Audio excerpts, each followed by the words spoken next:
Hello, I'm Steve. Welcome to the Patio Heat channel, where we provide visual concepts of infrared heating as well as tips for outdoor comfort. Send your request into designs@patioheat.com for your personalized recommendations. Our one-on-one customer support helps you make the best decisions for your applications. We strive to earn your business. Visit our patioheat.com website for sales and more information. Now let's get heating. All right, so we have this residential patio, and let's go ahead and look at some of the things that we need to work around. And I'm going to actually go into two different scenarios here with you and in regards to this particular application. And the focus is really, number one, where the heater should go, and number two, how we work with our customers. So I'm going to show the first part of the placement. But let's go ahead and look at the different options or different objects that we have to work around. So first of all, you can see that over here we have, reclined seating in front of a fireplace with some a fan here in the middle. We also have some recessed lighting up here, 3 on both sides, and then we have on this side here a dining space with 3 different fans in the center, with 2 rows of 5 recessed lights up there. There are shades that are going to pull down on all openings on this particular patio, including this side over here. Let's see what else there is. The doors, I have these swinging out because of the fact that they're all hinged on the inside edge over here, so the doors are going to swing out into the patio, something to be concerned about. So here's the doors closed and here's them open. Over here there's going to be standing room, possibly a bar, possibly even a countertop built down the road in the future. So I think that's about it as far as all of the items that we need to look at. All right, let's go ahead and take a look at the overall dimensions that I have here. So overall dimensions, you can see here we have this at about 18'2", 12'4" over here, and I should say the 12'4" is the inside edge from the inside of the beam to the wall itself. Over here we have approximately 30 feet here and approximately 14 feet over here on this open edge here, and 10-foot ceiling height, and I think that's about it. I do have these doors at approximately 8-foot height, and then also the diameter of the fans, which is very important, especially if the fan blades themselves are considered combustible. If they're metal, they're non-combustible, but if they're wood or some kind of synthetic material, then they are considered combustible in most cases. So I have those at 4-foot diameter, and I think that's about it. So let's go right into what the current layout of heaters should be. And this is something that I spoke with this particular client about. And so let's just go right in here. And what I've done is I've taken, let's go over here first. I've taken 2 6,000 watt units and placed them above the fireplace section here. And the main important thing is that we are going to meet the clearances to combustibles. So let's go ahead and look at that combustible clearance that we need to maintain. So with that 4-foot diameter, let's put that diameter back on here. We need to maintain 18 inches from this edge to the edge of the heater, and that is true on this one here as well. 18 inches from this edge to the edge of the heater, or excuse me, the edge of the fan blades. And you can see that this fan blade is physically touching, but this is the true 4-foot diameter that we need to maintain. Also, you want to make sure that you're maintaining clearances to doors that open. And I didn't mention this before, but these are doors that are open out into the patio, and then 18 inches on the left and right to any combustible material. I think that's about it as far as this is concerned. Then I have these heaters placed so that they are pointed straight down to the ground. And let's go ahead and take a quick look at the footprint of heat for this particular side here. And you can see that with this area, and I'm going to turn off the dimensions here. With this area here, we have a very nice footprint of heat for this whole entire space. All right, you can see that. You know, we're you know, this couch may need to be pushed slightly, maybe 6 to 12 inches to the right here, in order to get more into that. I just have these particular models here, so it's not exactly what is going to be into the patio itself, but something just to think about. So the footprint of heat is roughly about a 12 by 10 footprint of heat. So you can see here we got about 10 foot this direction and then 12 foot this direction. And the heaters themselves, you know, you can see that the elevation right here, it's designed for a little bit higher of an application. And so that being said, you may want to have a duplex switch or a control for output of the unit itself. All right, so let's go over here and see what we've done. I'm going to actually take this this away here for a second and just kind of look at what we've done over here. The same thing as before when we talked about the clearances to combustibles. So these are all, well, they're not all CDs. Let's go ahead and let's turn the combustible clearance zone on, but you can see here we have 18 inches from this edge to the first heater here, 18 inches from this heater here. Actually, it's a little bit further apart, but as long as we're meeting that 18 inches of clearance, then we are fine with regards to that. The other thing about this particular application is, I didn't mention this before over here, but these two heaters are centered within the span and with the fan itself. And these heaters here are offset slightly, and the reason why I offset those heaters is because I wanted to make sure we're meeting that 18 inches of clearance for this glass door.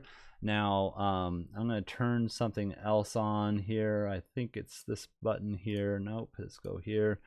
And you can see I originally was looking at possibly placing the heaters a little bit closer to the actual, let's see if this is actually it here.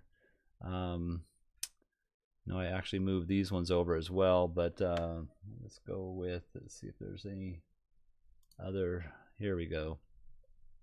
Let me turn these on here and turn the others off.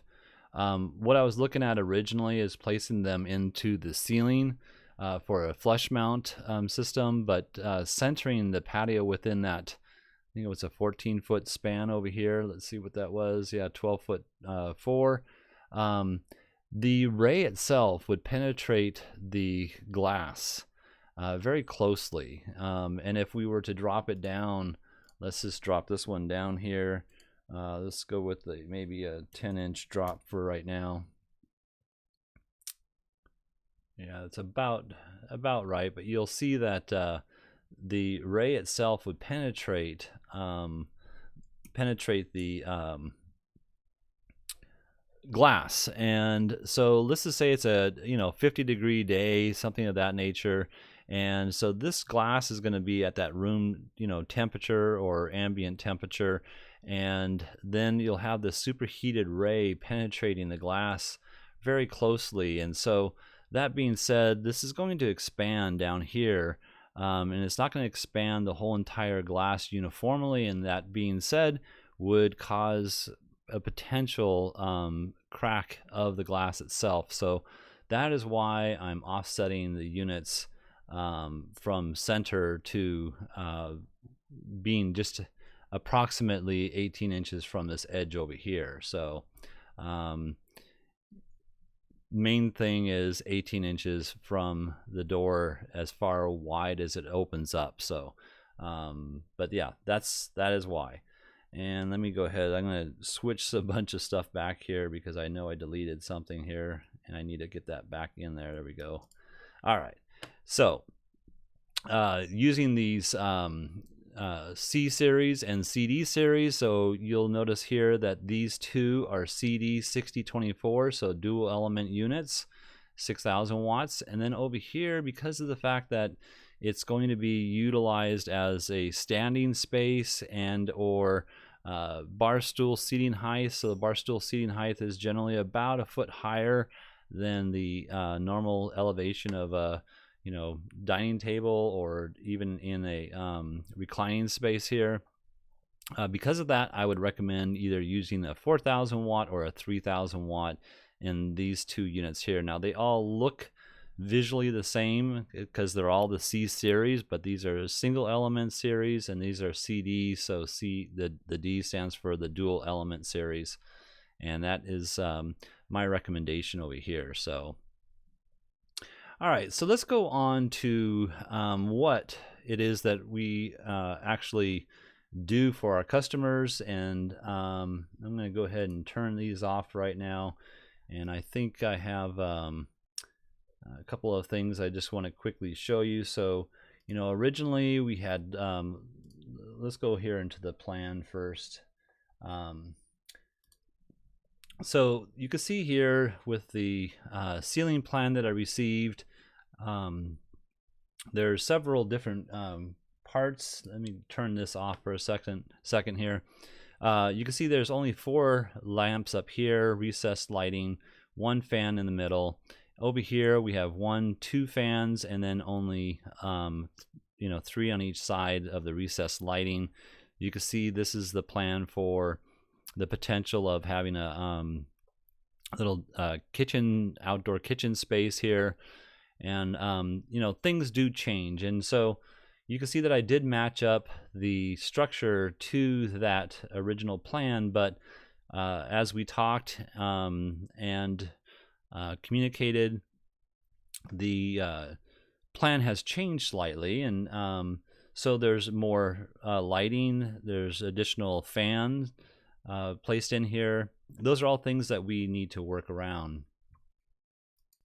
The other thing I want to show is also there's a different floor plan that I received, and you can see that the floor plan here shows the wall, how it has been moved. Now it matches up with the ceiling plan, which I think is a little bit more current, or it's been the changed item.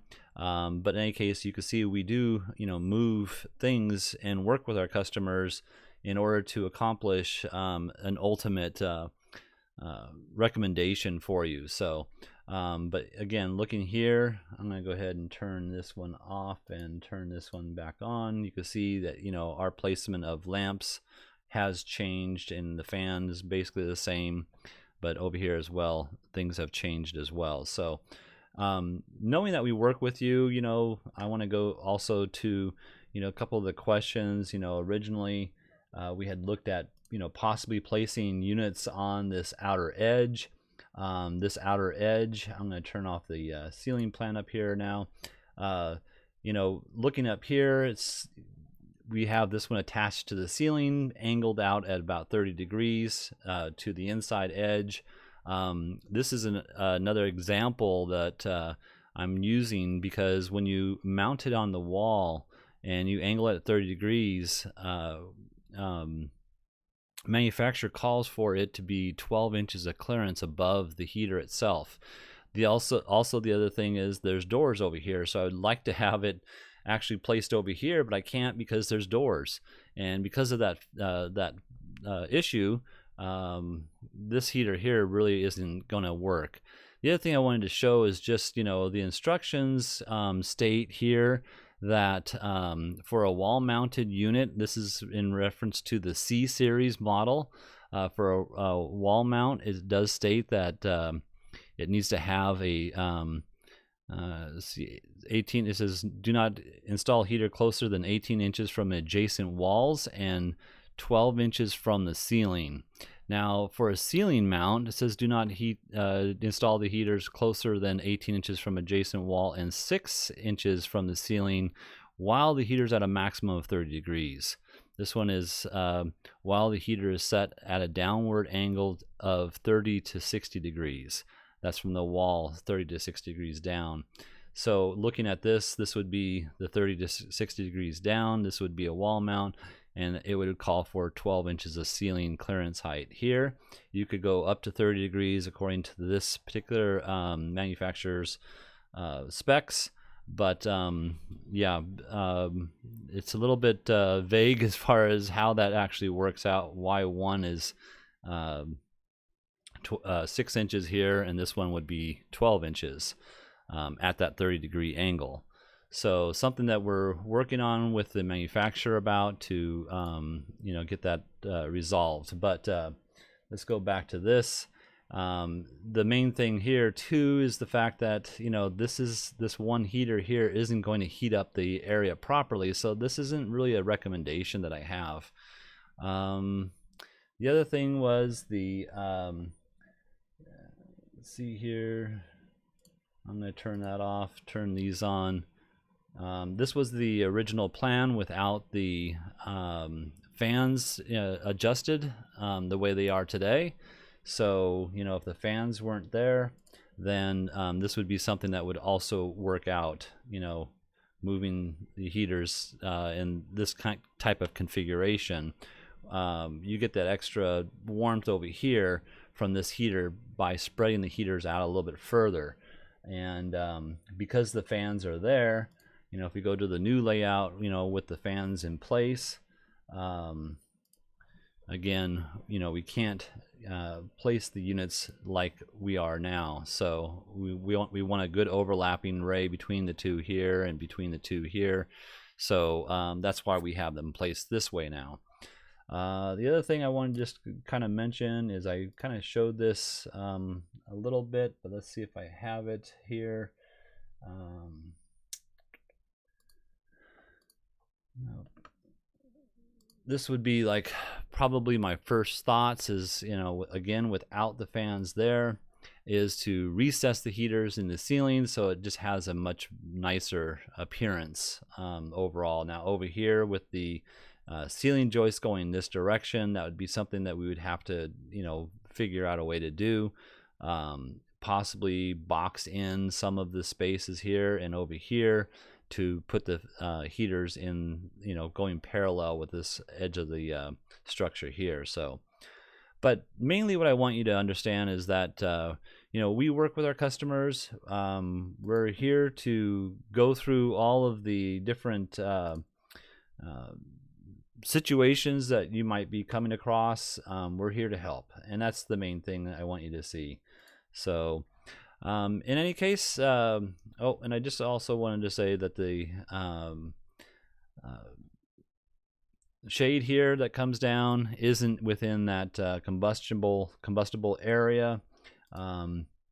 Also, you can see that the penetration of the ray is way down here, so this is going to be much cooler and not affect a shade at the outer edge of a patio like that. Now if we move that shade in, this is not how they're going to do it, but if you were going to do something like that, again, just knowing what that shade distance is, making sure you have that 18 inches of clearance minimum is also important. So all right, I hope this has helped. If you're looking for some assistance with your outdoor heating application and you would like us to review your plans, please send your information into designs@patioheat.com. I'm Steve. Please tap that like button if you find this video useful. We don't advertise, not monetize. YouTube does not promote our channel in any way unless we receive a thumbs up from our viewers. And most of our viewers find our channel and get our help because of your assistance in that thumbs up. We thank you so much. Have an excellent day.